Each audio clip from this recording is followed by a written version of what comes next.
Hello ನಮಸ್ತೆ ಎಲ್ಲರಿಗೂ welcome to my YouTube channel RVK ಸ್ಟುಡಿಯೋಸ್ಗೆ ಸ್ವಾಗತ. ನಾನೀಗ ಮಾತಾಡೋದಕ್ಕಿಂತ ಬಂದಿರತಕ್ಕಂಥ ಟಾಪಿಕ್ ಏನಪ್ಪ ಅಂತಂದ್ರೆ ನಿನ್ನೆ ಬಿಗ್ ಬಾಸ್ ಮನೇಲಿ ಏನೇನೆಲ್ಲ ನಡೀತು. ನಿನ್ನೆ ಬಿಗ್ ಬಾಸ್ ಮನೇಲಿ ಬಿಗ್ ಬಾಸ್ ಟ್ರೋಫಿನ ತೊಗೊಂಬಂದಿದ್ದಾರೆ. ಇಷ್ಟು ದಿನ ಓಲ್ಡ್ ಕಂಟೆಸ್ಟೆಂಟ್ ಬರ್ತಾ ಇದ್ರು, ಬಟ್ ಈಗ ಬಿಗ್ ಬಾಸ್ ಟ್ರೋಫಿನ ಬಿಗ್ ಬಾಸ್ ಮನೆ ಒಳಗಡೆ ಎಂಟ್ರಿ ಕೊಟ್ಟಿದ್ದಾರೆ. ಇದು ಫಸ್ಟ್ ಪಾಯಿಂಟ್. ಅದಾದಮೇಲೆ ಬಿಗ್ ಬಾಸ್ ಟ್ರೋಫಿ ಎದುರುಗಡೆ ಯಾರ್ಯಾರು ಏನೇನೆಲ್ಲ ಬೇಡ್ಕೊಂಡ್ರು. ಥರ್ಡ್ ಪಾಯಿಂಟ್ ಏನಪ್ಪ ಅಂತಂದರೆ ಒಬ್ಬರು ಸ್ವಾಮೀಜಿ ಬಂದಿದ್ರು. ಆ ಸ್ವಾಮೀಜಿ ಸ್ಪೆಷಲ್ ಆಗಿ ಯಾರ್ಯಾರಿಗೆ ಮಂತ್ರ ಹಾಕಿದ್ರು, ಮಂತ್ರ ಹಾಕ್ಬಿಟ್ಟು ಯಾರ್ಯಾರಿಗೆ ನಿಂಬೆಹಣ್ಣೆಲ್ಲ ಕೊಟ್ಟರು. ಈ ಒಂದಷ್ಟು ಮಾತುಕತೆ ಜೊತೆ ಈ ಒಂದು ವಿಡಿಯೋ, ಅದ್ರ ಜೊತೆ ಆ ಒಂದಷ್ಟು ಮಾಹಿತಿಗಳನ್ನ ಕೊಡೋದಕ್ಕೆ ಅಂತ ನಾನು ಈ ವಿಡಿಯೋ ಮಾಡ್ತಾ ಇದ್ದೀನಿ. ಅದಕ್ಕಿಂತ ಮುಂಚೆ ಯಾರೆಲ್ಲ ಫಸ್ಟ್ ಟೈಮ್ ನನ್ನ ವಿಡಿಯೋನ ನೋಡ್ತಾ ಇದ್ದಾರೆ ದಯವಿಟ್ಟು ಸಬ್ಸ್ಕ್ರೈಬ್ ಮಾಡ್ಕೊಳ್ಳಿ. ಹಾಗೆ ಪಕ್ಕದಲ್ಲಿರೋ ನೋಟಿಫಿಕೇಶನ್ ಬೆಲ್ ಬಟನ್ನ ಕ್ಲಿಕ್ ಮಾಡಿ, ಯಾಕಂದರೆ ನಾನು ನೆಕ್ಸ್ಟ್ ವಿಡಿಯೋ ಅಪ್ಲೋಡ್ ಮಾಡಿದಾಗ ನಿಮಗೆ ಟನ್ ಅಂತ ನೋಟಿಫಿಕೇಶನ್ ಬರುತ್ತೆ. ಅದಕ್ಕೋಸ್ಕರ ಬನ್ನಿ ಹಾಗಾದರೆ ತಡ ಮಾಡೋದಕ್ಕೆ ವಿಡಿಯೋನ ಶುರು ಮಾಡೋಣ. ನಿನ್ನೆ ಎಪಿಸೋಡ್ ನೋಡಿದಾಗ ನನಗೆ ಒಂದಷ್ಟು ಮಾತುಕತೆ ಕೊಡಬೇಕು. ಫಸ್ಟ್ ಅದಕ್ಕಿಂತ ಮುಂಚೆ ನಾನು ನಿಮಗೆ ಸಾರಿ ಹೇಳಬೇಕು. ಏನಕ್ಕೆ ಅಂತಂದರೆ ನಾನು ಮೊನ್ನೆ ವೀಡಿಯೋನ ನಿನ್ನೆ ಅಪ್ಲೋಡ್ ಮಾಡಬೇಕಾಗಿತ್ತು. ಮೊನ್ನೆ ವೀಡಿಯೋ ಬಗ್ಗೆ ನಿನ್ನೆ ಕ್ಲಾರಿಟಿ ಕೊಡಬೇಕಾಗಿತ್ತು, ಬಟ್ ಕೊಡೋಕ್ಕಾಗಲಿಲ್ಲ. ಯಾಕೆ ಅಂತಂದರೆ ನಂದು 1 ವರ್ಷದ ಒಂದು ಹಳೆ ವೀಡಿಯೋ ಮೊನಿಟೈಸೇಷನ್ ಆದಾಗ ಆ ಒಂದು ವೀಡಿಯೋಗೆ ಸ್ವಲ್ಪ ಕಾಪಿರೈಟ್ಸ್ ಬಿತ್ತು. ಅದು ಯಾವುದೋ ತಮಿಳ್ ನಾನು ಆ್ಯಕ್ಟ್ ಮಾಡಿರೋ ಒಂದು ವೀಡಿಯೋ ಅಪ್ಲೋಡ್ ಮಾಡಿದ್ದೆ, ಅದಕ್ಕೆ ಕಾಪಿರೈಟ್ಸ್ ಬಿತ್ತು. ಸೊ ನನಗೆ ಗೊತ್ತಿರಲಿಲ್ಲ, ಆ ಟೈಮಲ್ಲಿ ಅಪ್ಲೋಡ್ ಮಾಡಿದ್ದೆ. ನಾನು ಆ್ಯಕ್ಟ್ ಮಾಡಿರೋದು ಅಂತ ನನ್ನ ಚಾನಲಲ್ಲಿ ಹಾಕ್ಕೊಂಡಿದ್ದೆ, ಬಟ್ ಅದು ಏನೋ ಮ್ಯೂಸಿಕ್ ಇಶ್ಯೂ ಆಗಿ ಅದು ಪ್ರಾಬ್ಲಮ್ ಆಗಿ ಸಮ್ ಪ್ರಾಬ್ಲಮ್ಸಲ್ಲಿ ನಿನ್ನೆ ಆ ಒಂದು ಪ್ರಾಬ್ಲಮಲ್ಲಿದ್ದೆ. ಬಟ್ ಆದರೂ ಬಿಟ್ಟಿಲ್ಲ, ನಿನ್ನೆ ನಾನು ಮಧ್ಯಾಹ್ನದ ಮೇಲೆ ವೀಡಿಯೋಗಳನ್ನ ಹಾಕಿದೆ. ಬಟ್ ಮೊನ್ನೆ ಎಪಿಸೋಡಲ್ಲಿ ಏನು ನಡೀತು ಅನ್ನೋ ಒಂದು ಅಪ್ಡೇಟ್ನ ಕೊಡೋಕ್ಕಾಗಲಿಲ್ಲ, ಆ ಒಂದು ವೀಡಿಯೋನ ಮಾಡೋಕ್ಕಾಗಲಿಲ್ಲ. ದಯವಿಟ್ಟು ಕ್ಷಮಿಸಿ. ಅದನ್ನು ಇವತ್ತಿನ ದಿನ ಮಾಡಿ ಇವತ್ತೇ ಅಪ್ಲೋಡ್ ಮಾಡ್ತೀನಿ. 2 ದಿನ ಆದಮೇಲೆ ಮೊನ್ನೆ ಎಪಿಸೋಡ್ ಬಗ್ಗೆ ನಾನು ಎಕ್ಸ್ಪ್ಲೇನ್ ಮಾಡೋದಕ್ಕೆ ದಯವಿಟ್ಟು ಕ್ಷಮೆ ಇರಲಿ. ಅದನ್ನು ಕೂಡ ವೀಡಿಯೋ ಮಾಡಿ ಎಕ್ಸ್ಪ್ಲೇನ್ ಮಾಡ್ತೀನಿ. ಮೊನ್ನೆ ಎಪಿಸೋಡಲ್ಲಿ ಏನೇನು ಅಬ್ಸರ್ವ್ ಮಾಡಿದೆ ಅಂತ ನೆಕ್ಸ್ಟ್ ವೀಡಿಯೋದಲ್ಲಿ ಅದನ್ನು ನೋಡಿವ್ರಂತೆ. ಈಗ ಈ ಒಂದು ಎಪಿಸೋಡಲ್ಲಿ ಏನೇನೆಲ್ಲ ನಡೀತು. ಬಿಗ್ ಬಾಸ್ ಮನೇಲಿ ಬರ್ತಾ ಬರ್ತಾ ಜನಗಳೆಲ್ಲ ಕಡಿಮೆ ಆಗ್ತಾ ಇದ್ದಾರೆ. ಎಷ್ಟು ಬೇಜಾರಾಗ್ತಿದೆ ಅಲ್ವಾ ನೋಡೋದಕ್ಕೆ. ಸಿಕ್ಕಾಪಟ್ಟೆ ಬೋರು. ಮುಂಚೆ ಆದರೆ ಗಿಜಿ ಗಿಜಿ ಗಿಜಿ ಗಿಜಿ ಅನ್ನೋದು, ಅಲ್ಲೊಂದು ಗುಂಪು ಇಲ್ಲೊಂದು ಗುಂಪು, ಅಲ್ಲೊಂದು ಗುಂಪು ಇಲ್ಲೊಂದು ಗುಂಪು, ಇಲ್ಲಿ ಯಾರೋ ಕೂತ್ಕೊತಾ ಇದ್ದ, ಇಲ್ಲಿ ಯಾರೋ ಓಡಾಡ್ತಿದ್ದ. ಇದೆಲ್ಲ ನೋಡೋದಕ್ಕೆ ಒಂಥರ ಮಜವಾಗಿತ್ತು ಕಣ್ರಿ. ಈಗ ಹಂಗೇನಿಲ್ಲ, ಎಲ್ಲ ಹೋದ್ರು. ಈ ಕಡೆ 3 ಜನ ಇವರು, ಈ ಕಡೆ 3 ಜನ ಇವರು. ಹನುಮಂತು, ಮೋಕ್ಷಿತಾ, ಮಂಜಣ್ಣ ಅವ್ರು 3 ಜನ ಕೂತಿರ್ತಾರೆ. ಬಿಟ್ಟರೆ ಇವ್ರದ್ದೊಂದು ಟೀಮು, ರಜತ್ ಅವರು, ಭವ್ಯ ಅವರು ಮತ್ತು ತ್ರಿವಿಕ್ರಮ್ ಅವರು ಕೂತಿರ್ತಾರೆ. ಇದಿಷ್ಟು ನಡೀತಾ ಇದೆ. ನೋಡೋದಕ್ಕೆ ಸಮ್ ಬೋರ್ ಹೊಡಿಯುತ್ತೆ. ಬಟ್ ಅದರಲ್ಲಿ ಅವರೇನೋ ಟಾಸ್ಕ್ ಆಡಿಸಿದಾಗ ಸ್ವಲ್ಪ ಓಕೆ ಅನಿಸುತ್ತೆ. ಅದು ಬಿಟ್ಟರೆ ಸ್ವಲ್ಪ ಟು ಬಿ ಫ್ರ್ಯಾಂಕ್ಸು ತುಂಬಾ ಬೋರ್ ಹೊಡಿಯುತ್ತೆ. ಈಗ ನನಗೆ ತುಂಬಾ ಮಾತಾಡಬೇಕಂತ ಬಂದಿರತಕ್ಕಂಥ ಇಂಟ್ರೆಸ್ಟಿಂಗ್ ಟಾಪ್ ಏನಪ್ಪ ಅಂತಂದರೆ ಈ ಒಂದು ಟ್ರೋಫಿ, ಬಿಗ್ ಬಾಸ್ ಟ್ರೋಫಿನ ಬಿಗ್ ಬಾಸ್ ಮನೆ ಒಳಗಡೆ ಎಂಟ್ರಿ ಕೊಟ್ಟರು. ಅಲ್ಲಿ ನಾನು ಅಬ್ಸರ್ವ್ ಮಾಡಿದಂಥ ಒಂದಷ್ಟು ಮಾಹಿತಿಗಳೇನಪ್ಪ ಅಂತಂದರೆ ಎಲ್ಲರೂ ಪ್ರತಿಯೊಬ್ಬ ಕಂಟೆಸ್ಟೆಂಟ್ಗಳು ಒಂದು ಸೀಕ್ರೆಟ್ ರೂಮ್ ಒಳಗಡೆ ಹೋಗಿ ಅದ್ರ ಬಗ್ಗೆ ಟ್ರೋಫಿ ಎದುರುಗಡೆ ಸೀಕ್ರೆಟಾಗಿ ಒಬ್ಬ ತಾಯಿ ಮಗಳು, ಅಪ್ಪ ಮಗಳು ಮಾತಾಡೋ ರೀತಿ ಮಾತಾಡೋವಂಥ ಸಮಯ ಅಲ್ಲಿ ಯಾರೂ ಇರಲ್ಲ. ಬರೀ ಬಿಗ್ ಬಾಸ್ ಮತ್ತು ನಾವು ನೋಡೋವಂಥ ಆಡಿಯನ್ಸ್ ಇರ್ತಾರೆ. ಅಲ್ಲಿರ್ತಕ್ಕಂಥ ಅಪೋಸಿಟ್ ಕಂಟೆಸ್ಟೆಂಟ್ ಯಾರೂ ಇರಲ್ಲ. ಆ ರೀತಿ ಒಬ್ಬೊಬ್ಬರೇ ಬರ್ತಾರೆ. ಬಂದಾಗ ಅವ್ರು ಏನೇನೆಲ್ಲ ಬೇಡ್ಕೊಂಡ್ರು ಅಂದರೆ ಒಂದು ಕಾಮನ್ ಪಾಯಿಂಟ್ ಏನಪ್ಪ ಅಂತಂದರೆ ಎಲ್ಲರೂ ಕೂಡ ತಾಯಿ ಬಗ್ಗೆನೇ ಕೇಳ್ಕೊತಾರೆ. ಇದು ನನ್ನ ತಾಯಿಯ ಕನಸು, ಇದು ನನ್ನ ತಾಯಿಯ ಕನಸು ಅಂತ. ಮೊದಲನೇದಾಗಿ ಮೋಕ್ಷಿತ್ ಅವ್ರು ಬರ್ತಾರೆ. ಅವರು ಕೂಡ ಇದು ನನ್ನ ತಾಯಿಯ ಕನಸು, ಅದಕ್ಕೋಸ್ಕರ ನಾನು ಇಲ್ಲಿವರೆಗೂ ಬಂದೆ. ಆಗಲ್ಲ ಅನ್ನೋರು ತುಂಬ ಜನ ಇದ್ದರು. ಸಿಕ್ಕಾಪಟ್ಟೆ ಸಲ ನಾನು ನಾಮಿನೇಟ್ ಆದರೂ ಕೂಡ ಜನರ ಓಟಿಂದ ಇಲ್ಲಿವರೆಗೂ ಬಂದಿದ್ದೀನಿ, ದಯವಿಟ್ಟು ನನ್ನ ಸೇಫ್ ಮಾಡ್ಕೊಂಡು ಕರ್ಕೊಂಡು ಹೋಗ್ತೀನಿ ಅಂತ ಅವ್ರು ಪಾಪ ಕಣ್ಣೀರೆಲ್ಲ ಹಾಕೊಂಡ್ರು ಟ್ರೋಫಿ ಎದುರುಗಡೆ. It's okay. ಈ ಕಣ್ಣೀರೇನು ಜಾಸ್ತಿ ಅಲ್ಲ. ಮೋಕ್ಷಿತ ಅವರು ಅಷ್ಟೊಂದೇನು ಕಣ್ಣೀರು ಹಾಕಿಲ್ಲ. ಕಣ್ಣೀರು ಹಾಕೋ ಕ್ಯಾಂಡಿಡೇಟ್ ನೆಕ್ಸ್ಟ್ ಬರ್ತಾರೆ, ಹೇಳ್ತೀನಿ. ಆಮೇಲೆ ನೆಕ್ಸ್ಟ್ ಭವ್ಯ ಅವ್ರು ಬರ್ತಾರೆ. ಭವ್ಯ ಅವ್ರು ಬಂದ್ಬಿಟ್ಟು ಇಟ್ಸ್ ಓಕೆ, ಫ್ಯಾಮಿಲಿ ಪ್ರಾಬ್ಲಮ್ಸ್ ಎಲ್ಲ ಹೇಳ್ಕೊತಾರೆ. ಫ್ಯಾಮಿಲಿ ಪ್ರಾಬ್ಲಮ್ಸ್ ಎಲ್ಲ ಇರುತ್ತೆ. It's okay. ಅವ್ರ ತಂದೆಯವ್ರಿಗೆ ಏನೋ ಇಶ್ಯೂಸ್ ಇದೆ ಅಂತೆ, ಅವ್ರು ಆದಷ್ಟು ಬೇಗ ಕ್ಯೂರ್ ಆಗಲಿ ಅಂತ ಕೇಳ್ಕೊತೀನಿ. ಅವ್ರ ತಂದೆಯವರು, ಆಮೇಲೆ ಅವ್ರ ಅಕ್ಕ ತಂಗಿ ಸಮಥಿಂಗ್ ಏನೋ ಫ್ಯಾಮಿಲಿ, ಅವರೆಲ್ಲರಿಗೂ ಒಳ್ಳೇದಾಗಲಿ, ಆದಷ್ಟು ಬೇಗ ಅವ್ರ ತಂದೆಯವರು ಹುಷಾರಾಗಲಿ ಅಂತ ನಾನು ಕೂಡ ಬೇಡ್ಕೊತೀನಿ. ಆ ಒಂದು ವಿಷಯದಲ್ಲಿ ತಂದೆ ತಾಯಿ ಅಂದಮೇಲೆ ಎಲ್ಲರಿಗೂ ತಂದೆ ತಾಯಿನೇ. ಬಟ್ ಇಲ್ಲಿ ನಾನೊಂದು ಪರ್ಟಿಕ್ಯುಲರ್ ಅಬ್ಸರ್ವ್ ಮಾಡಿದ್ದೇನೆಂದರೆ ಬಿಗ್ ಬಾಸ್ ಟ್ರೋಫಿ ಎದುರುಗಡೆ ಭವ್ಯ ಅವರು ಕೂತಿದ್ದಾಗ ಅಪ್ಪ ಹಾಸ್ಪಿಟ್ಲಲ್ಲಿದ್ದರು. ನಾನು ಹೈದ್ರಾಬಾದ್ ಶೂಟಿಂಗಲ್ಲಿದ್ದೆ, ಅಲ್ಲಿದ್ದ ಬಂದೆ. ಮನೆಗೆ ಬಂದಾಗ ಯಾರೂ ಇರಲಿಲ್ಲ. ಕೇಳಿದಾಗ ಹಾಸ್ಪಿಟ್ಲಲ್ಲಿದ್ದಾರಪ್ಪ ಅಂತ ಹೇಳಿದ್ರು. ನಾನು ಕ್ಯಾಬಲ್ಲಿ ಹೋಗೋದಕ್ಕೂ ನನ್ನ ಹತ್ರ ಕ್ಯಾಬಲ್ಲಿ ಹೋಗೋದಕ್ಕೂ ನನ್ನ ಹತ್ರ ದುಡ್ಡಿರಲಿಲ್ಲ ಅಂತಂದರು. It's okay. ಸೀರಿಯಲ್ ಯುಗದಲ್ಲಿ ಪ್ರತಿಯೊಬ್ಬರಿಗೂ ಈ ಒಂದು ಕಷ್ಟ ನೋಡಿದ್ದೆ, ನಾನು ಕೂಡ ನೋಡ್ತಾ ಇದ್ದೀನಿ ಕೂಡ. ನಾನೇನು ಇನ್ನೂ ಐಡೆಂಟಿಫೈಡ್ ಆ್ಯಕ್ಟರ್ ಅಲ್ಲ. ಸೊ ನಾನು ಕೂಡ ಅದು ಪ್ರತಿದಿನ ಇನ್ನೂ ಫೇಸ್ ಮಾಡ್ತಾ ಇದ್ದೀನಿ. ಅವರು ನಮಗಿಂತ ದೊಡ್ಡ ಲೆವೆಲಲ್ಲಿ ಮೇಜರ್ ರೋಲ್ಗಳನ್ನ ಮಾಡಿದಂಥವ್ರು. It's okay. ಅವ್ರಿಗೂ ಪೇಮೆಂಟ್ ಇಶ್ಯೂಸ್ ಆಗಿರುತ್ತೆ, ಓಕೆ, ಒಪ್ಕೊಳ್ಳೋಣ. ಆದರೆ ಬೇರೆ ಎಷ್ಟೋ ಜನಕ್ಕೆ ಫೋನ್ ಮಾಡಿದೆ, ಯಾರು ಕೂಡ ನನ್ನ ನಂಬಿ ದುಡ್ಡು ಹಾಕಲಿಲ್ಲ ಅಂತಂದರು. ಅಂದರೆ ಅವರನ್ನು ನಂಬಿ ಒಂದು ಕ್ಯಾಬ್ ಅಮೌಂಟನ್ನು ಕೂಡ ಯಾರೂ ಹಾಕಲಿಲ್ವಾ? ನನಗೆ ಬಂದಂಥ ಡೌಟ್. ಅದಾದಮೇಲೆ ಹಂಗೆ ಇಮ್ಮಿಡಿಯೇಟಾಗಿ ಹಿಂಗೆ ತಿರುವಾಗ್ತಾರೆ. ಆಮೇಲೆ ನನ್ನ ತಂದೆ ಹುಷಾರಾಗದೇ ಇರೋದಕ್ಕೆ ಕಾರಣ ಮಾತಾಡಲ್ಲ ಅಂತಲೂ ಕೇಳ್ಪಟ್ಟೆ.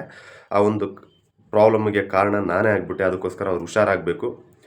ಬಿಗ್ ಬಾಸಲ್ಲಿ ಬಂದಂಥ ಅಮೌಂಟು ನನಗೆ ಯೂಸ್ ಆಗುತ್ತೆ, ನಮ್ಮ ತಂದೆಗೆ ಇದೆ ಫ್ಯಾಮಿಲಿ ನಾನು ಒಂದಷ್ಟು ಬ್ಯಾಲೆನ್ಸ್ ಮಾಡಿಕೊಂಡು ಅಕ್ಕ ಮದುವೆ ಒಂದಷ್ಟು ಅವ್ರದ್ದು ಪಾಪ ಜವಾಬ್ದಾರಿಗಳಿದೆ ಅದೆಲ್ಲ ಹೇಳ್ಕೊಂಡ್ರು. ಅದರಲ್ಲಿ ನನಗೆ ತಪ್ಪು ಅನಿಸಿದ್ದು ಅಂದರೆ ಸುಳ್ಳು ಅಂತ ಅನಿಸಿದ್ದು ಅದೊಂದೇ.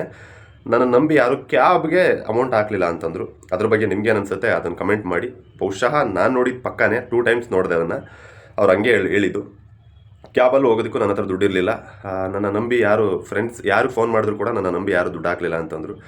ಅದೊಂದು ಯಾಕೆ ನನಗೆ ಒಪ್ಕೊಳ್ಳೋಕ್ಕಾಗಲಿಲ್ಲ. ಅದಾದಮೇಲೆ ಆಪ್ರೇಷನ್ನು ಇದಕ್ಕೆ ದುಡ್ಡು ಕೇಳಿದ್ರೆ ಕೊಡಲಿಲ್ಲ ಅಂದರೆ ಅದಕ್ಕೆ ಒಪ್ಕೊಳ್ತೀನಿ ಬೇಕಾದ್ರೆ.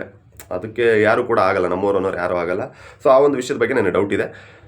ಕ್ಯಾಬ್ ಅಮೌಂಟ್ ಕೂಡ ಫ್ರೆಂಡ್ಸ್ ಹಾಕಲಿಲ್ಲ ಅಂತೇಳಿ, ಯಾಕಂದರೆ ಒಂದು ಪೊಸಿಷನಲ್ಲಿರ್ತಕ್ಕಂಥ ಹೀರೋಯಿನ್ಗೆ ಕ್ಯಾಬ್ ಅಮೌಂಟ್ ಹಾಕದೇ ಇರೋಷ್ಟು ಯಾರು ಕೂಡ ಅಂಥ ಫ್ರೆಂಡ್ಸ್ ಯಾರೂ ಇರೋಲ್ಲ. ಸೊ ಅದೊಂದು ತಪ್ಪಾಯಿತು, ಸುಳ್ಳಾಯಿತು ಅಂತ ನಾನು ಅನ್ಕೊತೀನಿ. ಅದಾದಮೇಲೆ ತ್ರಿವಿಕ್ರಮ್ ಅವ್ರು ಬರ್ತಾರೆ.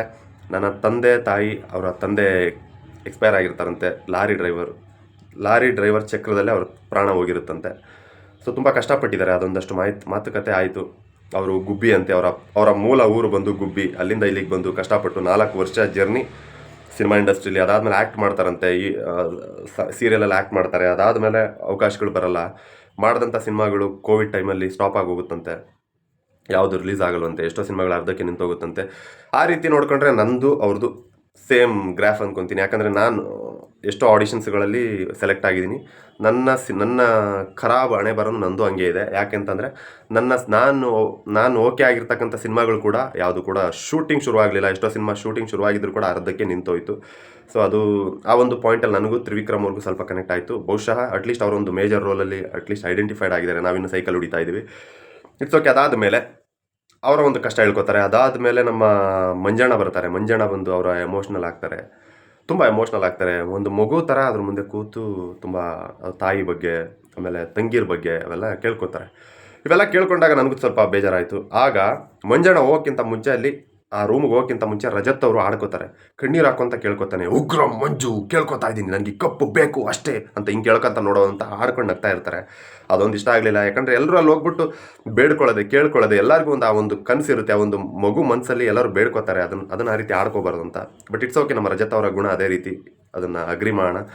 ಅದಾದ ಮೇಲೆ ನಮ್ಮ ರಜತ್ ಅವ್ರು ಬರ್ತಾರೆ. ತುಂಬ ಫನ್ನಿಯಾಗಿ ಮಾತಾಡಿಕೊಂಡು ತುಂಬ ಕ್ಯಾಚಿಯಾಗಿ ಅಲ್ಲಿ ಅವರು ಬಿಗ್ ಬಾಸ್ ಟ್ರೋಫಿ ಮುಂದೆ ಬಂದಾಗ ಅವ್ರು ಫನ್ನಿಯಾಗಿ ಇದ್ಬಿಟ್ಟು ಅವರ ಒಂದು ಬೇಡಿಕೆನ ಈಡೇರಿಸ್ಬಿಟ್ಟು ಬಿಗ್ ಬಾಸ್ ಮುಂದೆ ಒಪ್ಪಿಸ್ಬಿಟ್ಟು ಹೋಗ್ತಾರೆ. ಅದಾದಮೇಲೆ ನೆಕ್ಸ್ಟ್ ಇನ್ನು ಉಳಿದಿದ್ದ್ಯಾರು ಎಲ್ಲರೂ ಆದ್ರೂ ಅನ್ಕೊತೀನಿ. ಬಹುಶಃ ಹನುಮಂತಣ್ಣ ಇದ್ದಾರಲ್ವ, ಹನುಮಂತಣ್ಣ ಬರ್ತಾರೆ. ನಮ್ಮ ಹನುಮಂತಣ್ಣ ಬಂದ ಮೇಲೆ ಅಲ್ಲಿ ಬಂದು ಅವ್ರು ಏನು ಹೇಳ್ತಾರೆ ಅಂದರೆ, ತಾಯಿ ಈಗ ನಾವೆಲ್ಲ ಊರಲ್ಲಿ ನಮ್ಮ ಹಳ್ಳಿ ಕಡೆ ಎಲ್ಲ ಹೆಂಗೆ ಮಾಡ್ತಾರೆ ಅಂದರೆ, ನಾವು ಹಳ್ಳಿ ದೇವಸ್ಥಾನಗಳೆಲ್ಲ ಮಾತಾಯಿ ನಮ್ಮವ್ವ ಒಳ್ಳೇದು ಮಾಡವ ಅಂತಂದೇಳಿ ಕೈ ಮುಗಿತಾರೆ. ಸೊ ಅಷ್ಟೇ ಹನುಮಂತಣ್ಣ ಫಸ್ಟ್ ಮಾಡಿದ್ದು. ಅಷ್ಟು ಮಾಡಿಬಿಟ್ಟು ಬಿಗ್ ಬಾಸ್ ನಾನು ಒಕ್ಕೇನ್ರಿ ಅಂತಾರೆ. ಬಟ್ ಆದರೆ ಬಿಗ್ ಬಾಸ್ದೇನೋ ಒಂದು ರೆಸ್ಪಾನ್ಸ್ ಬರಲ್ಲ. ಅದಾದಮೇಲೆ ಅವರು ಕೂಡ ಅಲ್ಲಿ ಕೂತ್ಕೊಂಡು ಅವ್ರು ಹೇಳೋವಂಥ ಒಂದು ಜೆನ್ಯೂನ್ ಆನ್ಸರ್ ಇದೆಯಲ್ಲ, ಟು ಬಿ ಫ್ರ್ಯಾಂಕ್ ನನಗೆ ತುಂಬ ಇಷ್ಟ ಆಯ್ತು. ಯಾಕಂತಂದರೆ, ನೀನು ಯಾರ ಹತ್ರ ಹೋಗ್ಬೇಕು ಅಂದ್ಕೊಂಡಿದ್ಯೋ ಅವ್ರ ಹತ್ರ ಹೋಗೇ ಮುಖ್ಯ. ಹಂಗಾಗಿ ನೀನು ಈ ಮನೆಗೆ ಯಾರ ಹತ್ರ ಹೋದ್ರೂ ನನಗೆ ಖುಷಿ ಐತೆ ಅಂತಂದು ಹೇಳಿ ಕೈ ಮುಗಿದ್ಬಿಟ್ಟು ಹೊರಗಡೆ ಬರ್ತಾರೆ. ಅದಕ್ಕೆ ನಾನು ಯಾವತ್ತೂ ಹನುಮಂತಣ್ಣವ್ರನ್ನ ಬೆಸ್ಟ್ ಅಂತ ಯಾಕೆ ಹೇಳೋಕ್ಕೆ ಇಷ್ಟಪಡ್ತೀನಿ, ಇಂಥ ಒಂದು ವಿಷಯಗಳಿಂದ. ಇದಿಷ್ಟು ಟ್ರೋಫಿ ಎದುರುಗಡೆ ನಡೆಯುವಂಥ ಮಾತುಕತೆ. ಅದಾದಮೇಲೆ ಹೊರಗಡೆ ಬರ್ತಾರೆ, ಒಂದಷ್ಟು ಟೈಮ್ ಪಾಸ್ ಆಗುತ್ತೆ. ಆಗ ನೆಕ್ಸ್ಟ್ ನಮ್ಮ ಬಿಗ್ ಬಾಸ್ ಗುರೂಜಿ ಬರ್ತಾರೆ ಮನೆಗೆ. ಗುರೂಜಿ ಬಂದು ಎಲ್ಲರಿಗೂ ಒಂದಷ್ಟು ಹೇಳ್ತಾರೆ. ಅವರ ರಾಶಿ ಫಲ ಹೇಳ್ತಾರೆ, ಅವರ ಜಾತಕ ಹೇಳ್ತಾರೆ. ನಮ್ಮ ಹನುಮಂತಣ್ಣನ ಜಾತಕ ಇವಾಗ ರಾಜಯೋಗದಲ್ಲಿ ನಡೀತಿದೆ ಅಂತೆ. ಸೊ ನೋಡೋಣ. ಅವರು ಎಲೆ ಎತ್ಕೊಡಿ ಅಂತ ಕೇಳಿದಾಗ 2 ಎಲೆನೇ ಎತ್ಕೊಡ್ತಾರೆ. ಸೊ 2 ಎಲೆ ಎತ್ಕೊಟ್ಟಾಗ ಅವ್ರು ಚಂದ್ರ ಇದು. ಸೊ ಹಾಗಾಗಿ ಒಂದಷ್ಟು ಹೇಳ್ತಾರೆ, ಒಳ್ಳೆ ಪಾಯಿಂಟ್ಸ್ ಇದೆ, ಒಳ್ಳೆ ರಾಜಯೋಗ ಇದೆ ನಿನಗೆ. ಬಟ್ ನೀನು ಮಾತಾಡೋದು ಒಂದು ಮನಸ್ಸಲ್ಲಿ ಒಂದಿರುತ್ತೆ, ಮಾತಾಡೋದು ಏನೋ ಒಂಥರ ಹೇಳಿದ್ರು ಹನುಮಂತಣ್ಣನ ಬಗ್ಗೆ. ಬಟ್ ನಮ್ಗತ್ತು ಆ ಥರ ಯಾವತ್ತೂ ಅನ್ನಿಸ್ಲಿಲ್ಲ. ಬಿಗ್ ಬಾಸ್ ಮನೆಯಲ್ಲಿ ಅಬ್ಸರ್ವ್ ಮಾಡಿ ಆ ಥರ ಮಾತಾಡ್ದಂಗೆ ಇತ್ತು ಹನುಮಂತಣ್ಣನ ಬಗ್ಗೆ. ಬಟ್ ಅದಾದಮೇಲೆ ಭವ್ಯ ಅವ್ರ ಬಗ್ಗೆ ಮಾತಾಡ್ತಾರೆ. ಭವ್ಯ ಅವ್ರ ಬಗ್ಗೆ ಮಾತಾಡಿದಾಗ ಅಲ್ಲೊಂದು ಪಾಯಿಂಟ್ಸ್ ನಾನು ತುಂಬ ಅಬ್ಸರ್ವ್ ಮಾಡಿದೆ. ಅವ್ರಿಗೂ ಕೂಡ ಅದೇ ರೀತಿ ಎಲೆ ಎತ್ಕೊಡಿ ಅಂತ ಹೇಳ್ತಾರೆ, ವಿಳ್ಯದ ಎಲೆಗಳನ್ನ ಎತ್ಕೊಡಿ ಅಂತ ಹೇಳ್ತಾರೆ. ಅವರು 15 ಸುಮ್ಮನೆ ರ್ಯಾಂಡಮಾಗಿ ಹಿಂಗೆ ಚೂಸ್ ಮಾಡಿ ಎತ್ಕೊಡ್ಬೇಕು. ಆ ರೀತಿ ಹನುಮಂತಣ್ಣ 2 ಎತ್ಕೊಟ್ಟಿರ್ತಾರೆ. ಚಂದ್ರ ಬಂದಿರುತ್ತೆ, ಚಂದ್ರ ಅಂತಲೇ ಹೇಳ್ತಾರೆ. ಸೊ ಅದು ಒಳ್ಳೆಯದು ಅಂತಲೇ ಹೇಳ್ತಾರೆ. ಆಮೇಲೆ ಭವ್ಯ ಅವರು 15 ಎಲೆ ಕೊಟ್ಟಂಥ ಎಲೆಗಳನ್ನ ಎಣಿಸಿದಾಗ 15 ಎಲೆಗಳಿರುತ್ತೆ. ಸೊ ಅದು ಮೋಹ ಅಂತ ಬರುತ್ತೆ.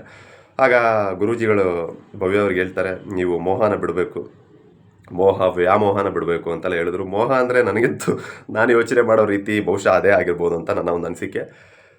ಅದು ಹೇಳ್ತಾರೆ. ಅದಾದಮೇಲೆ ಮೇ ಬಿ ಅವರು ಆರ್ಗ್ಯೂ ಮಾಡಲ್ಲ, ಅಲ್ಲಿ ಸುಮ್ಮನೆ ಬರ್ತಾರೆ. ಇದಿಷ್ಟು ನಡೆಯುತ್ತೆ. ತ್ರಿವಿಕ್ರಮ್ ಅವ್ರದ್ದು ಅಷ್ಟೇ, ಅವರ ಕಷ್ಟಗಳು ಹೇಳ್ಕೊತಾರೆ. ಮಂಜಣ್ಣ ಬರ್ತಾರೆ, ಎಲ್ಲ ಆಗುತ್ತೆ. ಬಟ್ ಅಲ್ಲಿ ಬಂದಂಥ ಗುರೂಜಿ ಅವ್ರನ್ನ ನಾನು ಟು ಬಿ ಫ್ರ್ಯಾಂಕ್ ನೋಡಿದಾಗ ನನಗನ್ಸಿದ್ದು ಏನಪ್ಪ ಅಂತಂದರೆ, ಬಿಗ್ ಬಾಸ್ನ ಫಸ್ಟಿಂದ ಕೊನೆವರೆಗೂ ನೋಡಿದರೆ ನಾನು ಹೋಗಿದ್ರು ಕೂಡ ಒಬ್ಬ ಗುರೂಜಿಯಾಗಿ ಅದನ್ನೇ ಹೇಳ್ತಾ ಇದ್ನೇನೋ ಅಂತ ನನ್ನ ಒಂದು ಅನಿಸಿಕೆ. ಯಾಕಂದರೆ ಅವರು ಬಿಗ್ ಬಾಸ್ ಹೋದಂಥ ಗುರೂಜಿ ಏನಿದ್ದಾರೆ ಅವರು ಹೊಸ್ದಾಗಿ ಏನು ಹೇಳಿಲ್ಲ, ನಮಗೆ ಕಾಣದೇ ಇರೋವಂಥದ್ದು ಏನು ಹೇಳಿಲ್ಲ.